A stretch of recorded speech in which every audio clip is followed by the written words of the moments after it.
नमस्कार दोस्तों, आप सभी लोगों का एक बार फिर से स्वागत है इलेक्ट्रिकल क्लब में। दोस्तों, आज की जो वीडियो बहुत ज़्यादा खास होने वाली है। इलेक्ट्रिकल के फाइनल ईयर के जितने भी स्टूडेंट हैं वो वीडियो को लास्ट तक जरूर देखते रहें। इसमें हम आईएमआरई के जो फर्स्ट चैप्टर है उसको अच्छे से एक्सप्लेन करने वाले हैं। कितने उसमें से उस चैप्टर से कितने मोस्ट इंपॉर्टेंट क्वेश्चन बन सकते हैं, सारे इस वीडियो में मैंने लिए हुए हैं।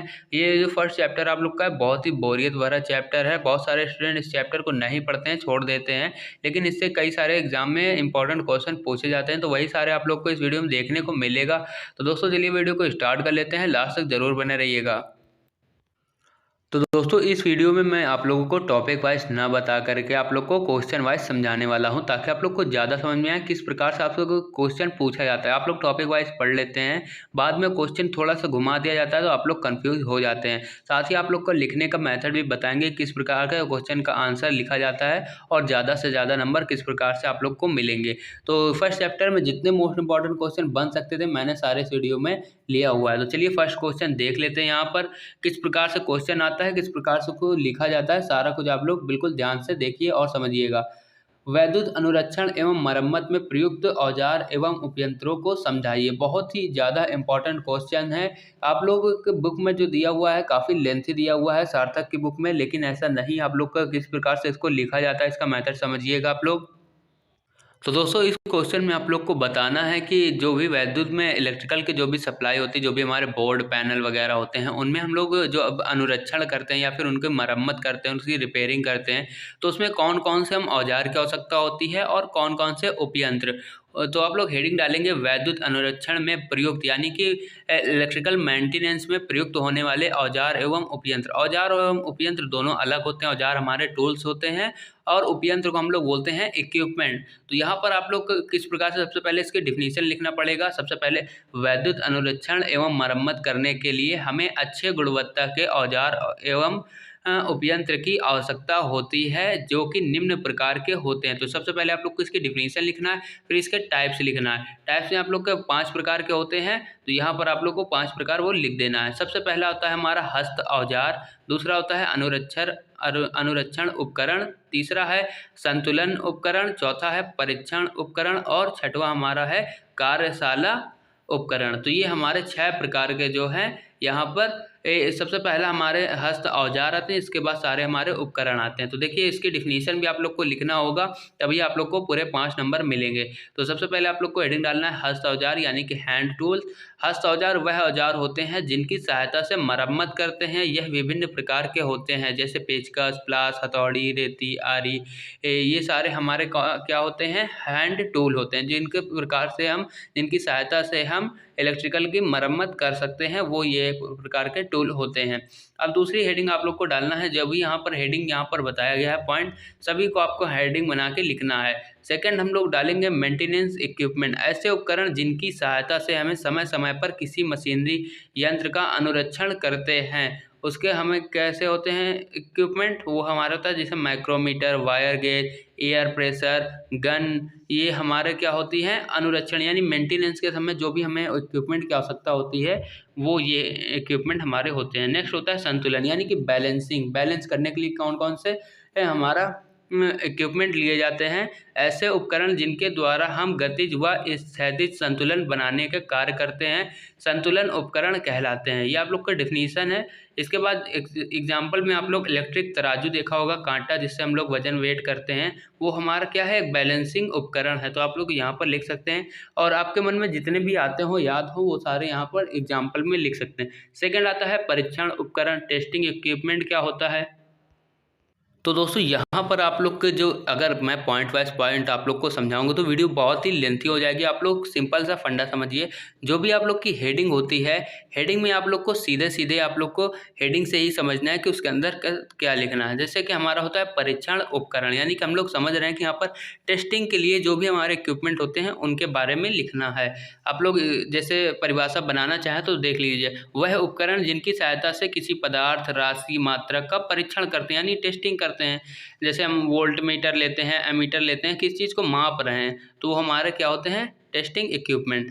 इसके बाद आता है कार्यशाला उपकरण, वर्कशॉप में हम लोग कौन कौन से इक्विपमेंट प्रयोग करते हैं वो उसके बारे में आप लोग को लिख देना है। तो ये आप लोगों की क्या है बेसिक सा एक क्वेश्चन था जो कि बहुत ज़्यादा इंपॉर्टेंट था और ये टूल और इक्विपमेंट के बारे में ज़रूर पूछा जाता है। यदि आप लोग से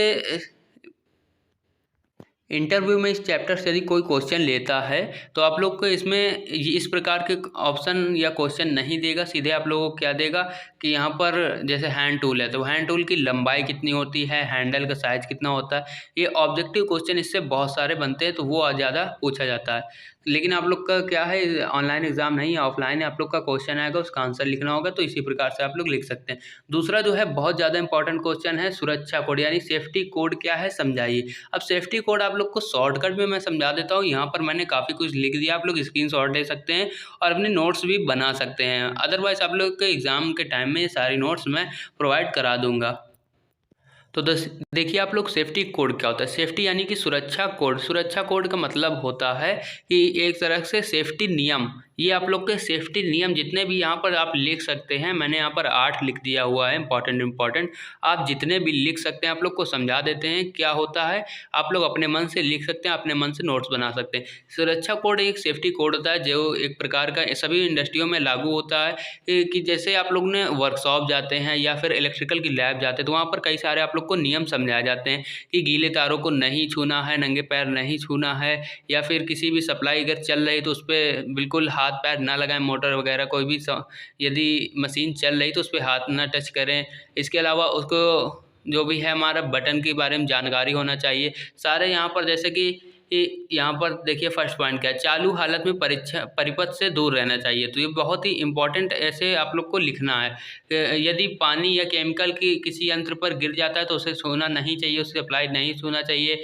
मशीन पे कार्य करते समय आई कार्ड वगैरह हमें नहीं पहनना चाहिए, गले में टाई वगैरह। तो ये होते हैं सेफ्टी कोड। आप लोग को आशा करता हूँ कि समझ में आ गया होगा। तो देखिए डिफिनीशन किस प्रकार, किसी भी इंडस्ट्री चलाने के लिए श्रमिकों की आवश्यकता होती है। सभी कंपनी अपने अपने सुरक्षा कोड को निर्धारित करती है ताकि कार्य करने के श्रमिकों में सुरक्षा हो सके। इसके बाद आपको कोड लिख देना है जो भी आपके इलेक्ट्रिकल लैब या वर्कशॉप में समझाया जाता है, या फिर आप समझ सकते हैं इंडस्ट्री में क्या क्या सेफ्टी हो सकती है तो आप लोग लिख सकते हैं। नेक्स्ट क्वेश्चन देख सकते हैं यहाँ पर, किसी व्यक्ति को अगर विद्युत का शॉक लग जाए, झटका लग जाए तो उसके बचाव के लिए क्या क्या करना चाहिए। तो दोस्तों ये जो क्वेश्चन है बहुत ही ज़्यादा इंपॉर्टेंट है। आपसे जनरली कोई भी व्यक्ति पूछ सकता है कि आप इलेक्ट्रिकल से डिप्लोमा, बीटेक, एमटेक, आईटीआई जो भी आप ब्रांच से कर रहे हैं उसके बारे में आप लोगों को इलेक्ट्रिकल में यदि किसी को शॉक लग जाए तो आप क्या कर सकते हैं। तो बहुत ज़्यादा क्वेश्चन इंपॉर्टेंट, आप लोग इसको समझिएगा, आप लोग को समझाते हैं साथ ही लिखने का तरीका भी बताते हैं। तो चलिए दोस्तों इसके बारे में हम जान लेते हैं कि एग्जामिनर किस प्रकार के क्वेश्चन पूछता है एग्जाम में कि कृत्रिम श्वसन की कितनी विधियां होती हैं, किसी एक विधि का बारे में आप लोग बताइए। या फिर पूछ सकता है कि किसी व्यक्ति को अगर विद्युत का झटका लग जाए तो उसके बचाव के लिए क्या करना चाहिए। या फिर कृत्रिम श्वसन की विधियां, इस प्रकार से कई प्रकार के क्वेश्चन बन जाते हैं तो ये पूछा जा सकता है। इसमें आप लोग को क्या लिखना है, विद्युत का झटका लगने के बाद उस व्यक्ति को सांस लेने में तकलीफ होती है, इसलिए रोगी को कृत्रिम श्वसन की विधियां तब तक कराया जाना चाहिए जब तक रोगी जिंदा है या जब तक डॉक्टर नहीं आ जाता है। आप लोग को कृत्रिम श्वसन की 6 विधियां होती हैं, किसी एक विधि का आप लोग पालन करें और उस व्यक्ति को उसके मेथड के अनुसार बचाने की कोशिश करना चाहिए। तो किस प्रकार से आप लोग को 5-6 पॉइंट आप लोग को याद रखना है जो कि आपके किसी भी विधि अगर पूछ सकता है एग्जामिनर, क्योंकि हर बार यहाँ पर एग्जामिनर जो है चेंज होते रहते हैं तो यहाँ पर आप लोग का जो क्वेश्चन आता है वो भी चेंज कर सकते हैं। तो आप लोग से किसी एक मेथड के बारे में पूछ सकते हैं तो उसमें आप लोग किस प्रकार से लिखेंगे, आप लोग वो 5-6 पॉइंट याद कर लीजिएगा। जैसे कि आप लोग लिख सकते हैं कि जो इस रोगी को, जिस व्यक्ति को विद्युत का झटका लगा है, उसे सबसे पहले उसके जो मुंह होगा उसको साफ रखना चाहिए। हो सकता है उसने मसाला खाया हो, पान खाया हो तो आप उसका मुंह गंदा होगा, इसलिए उसे सांस लेने में तकलीफ होगी, तो आपको सबसे पहले उसको साफ करना है। पॉइंट इस तरह से आप लोग अच्छे से लिख सकते हैं, वो मैं आपको मेथड बता रहा हूँ। इसके बाद सेकंड लिख सकते हैं कि वो यदि मोटे कपड़े पहने हो तो उसके कपड़े सबसे पहले उतार देना चाहिए जिससे उसे गर्मी ना लगे और सांस लेने में दिक्कत ना आए, और बेल्ट वगैरह लगाए हो तो उसे भी खोल देना चाहिए। इस प्रकार से कई सारे पॉइंट आप इससे पूरी डिफिनीशन बना सकते हैं। तो यहाँ पर जो सबसे ज़्यादा पूछी जाती है वो सबसे पहली है होल्गर नेल्सन विधि, और दूसरी है चौथी मुंह से मुंह में श्वास देना यानी माउथ टू माउथ मेथड। तो इसमें सबसे ज़्यादा यही पूछी जाती है और सबसे ज़्यादा इजी भी यही है। तो आप लोग एग्जामिनर जब भी कभी पूछे कि कृत्रिम श्वसन की कितनी विधियाँ होती हैं, किसी एक विधि के बारे में बताइए, तो आप लोग ये दोनों में एक विधि लिख सकते हैं। तो चलिए हम लोग देख लेते हैं होल्गर नेल्सन मेथड क्या होता है, इसके बारे में जान लेते हैं। यहाँ पर आप लोग को देखने को मिल रहा होगा कुछ आप लोग को डायग्राम कि किस प्रकार से इसका उपचार किया जाता है। तो सबसे पहले जो भी रोगी होता है उसे लेटा दिया जाता है ज़मीन पर, भूमि पर। उसके बाद लेटाने के बाद उसको पेट के बल लेटाया जाता है और उसके जो फेफड़े होते हैं उसको फैला दिया जाता है ताकि वो सांस अच्छे से ले सके, ज़्यादा सांस ले सके, जिससे उसकी हार्ट बीट जो है तेज़ हो सके और वो व्यक्ति जिंदा हो जाए। तो इसलिए हम उसके फेफड़े को, हाथ को इस प्रकार से फैलाते हैं कि उसके फेफड़े जो हैं काफ़ी फैल जाएं और उसके फेफड़े के ही तरफ हम लोग ज़्यादा ध्यान देते हैं क्योंकि सांस उसको वहीं से लेने की आवश्यकता होती है। तो दोस्तों इस विधि में पूरे में यही आप लोग को बताया हुआ है। जितना हमने बताया उतना यदि आप लिख देंगे तो काफ़ी ज़्यादा आप लोग के 2 से 3 पेज आराम से भर जाएंगे, जिसमें आपको 4.5 से 5 नंबर मिल जाएंगे। तो इसमें आप लोग को क्या करना होता है, सीधे व्यक्ति को लेटाना होता है पेट के बल, उसके कंधे को बार बार दबाया जाना चाहिए, उसके फेफड़े को दबाना जाना चाहिए ताकि उसको सांस लेने में कोई प्रॉब्लम ना आए। तो ये हो गया हमारा तीसरा क्वेश्चन जो कि सबसे ज़्यादा इंपॉर्टेंट था और काफ़ी बार एग्जाम में पूछा जाता है। तो दोस्तों अब बढ़ते हैं हम लोग क्वेश्चन नंबर 4 की ओर। ये भी काफ़ी ज़्यादा पूछा जाने वाला क्वेश्चन है। भारतीय वैद्युत नियम पर टिप्पणी लिखिए। जो इंडियन स्टैंडर्ड रूल हैं इलेक्ट्रिसिटी के, उसके यहाँ पर उसके बारे में बताना है, कब स्टार्ट हुआ था और कौन कौन से रूल होते हैं। आपको बुक में बहुत सारे रूल दिए हैं, कटआउट के लिए है, डिस्ट्रीब्यूशन के लिए, ट्रांसमिशन के लिए है, यूटिलाइजेशन के लिए है, ट्रांसफार्मर के लिए है, over voltage, under voltage, insulator, conductor, किस मटेरियल कौन सी, सारे आप लोग को रूल इलेक्ट्रिसिटी, इंडियन इलेक्ट्रिसिटी के अनुसार ही दिए गए हुए हैं। तो वो आप लोग को याद रखना। तो उसमें जब कभी क्वेश्चन पूछा जाता है तो किस प्रकार से आप लोग लिखेंगे यहाँ पर देखें। और इसके अलावा दोस्तों आप लोग को जो अदर सब्जेक्ट हैं जैसे UEE हो गया, EDD सेकंड हो गया, इनकी भी आप लोग को क्लास डेली मिलती रहेगी। और इसके अलावा आप लोग को प्रीवियस ईयर के क्वेश्चन पेपर भी मैं दे दूंगा एग्जाम से पहले और मोस्ट इंपॉर्टेंट क्वेश्चन भी बताता हूं। तो दोस्तों चैनल को सब्सक्राइब करके बेल आइकन जरूर प्रेस कर लेना ताकि नोटिफिकेशन आप तक पहुँचती रहे, आपकी डिप्लोमा की तैयारी अच्छे से चलती रहे। तो इसके बारे में हम लोग जान लेते हैं। अगर दोस्तों वीडियो पसंद आ रही तो फटाफट लाइक कर देना और कमेंट कर देना। सबसे पहले हम लोग हेडिंग डालते हैं भारतीय वैद्युत नियम, इंडियन इलेक्ट्रिसिटी रूल। भारत में वैद्युत संबंधी नियम, ये आप लोग को रटना पड़ेगा थोड़ा सा क्योंकि यहाँ पर समझने वाली ऐसी कोई चीज़ नहीं, फिर भी आप लोग को थोड़ा बहुत समझा देते हैं। भारत में वैद्युत संबंधी नियम सन 1956 ईस्वी में बनाया गया था, जो कि 2001 में निरस्त कर दिया गया था, किंतु 2003 में फिर से प्रारंभ कर दिया गया। इन विद्युत नियम का मुख्य उद्देश्य विद्युत के खतरों से बचाने के लिए बनाया गया था। यह नियम विद्युत का उत्पादन से लेकर उपयोग तक सभी निर्धारित किए गए हैं। इसके लिए सभी नियम इंडियन स्टैंडर्ड इंस्टीट्यूट के मानक रूप में बनाए जाते हैं।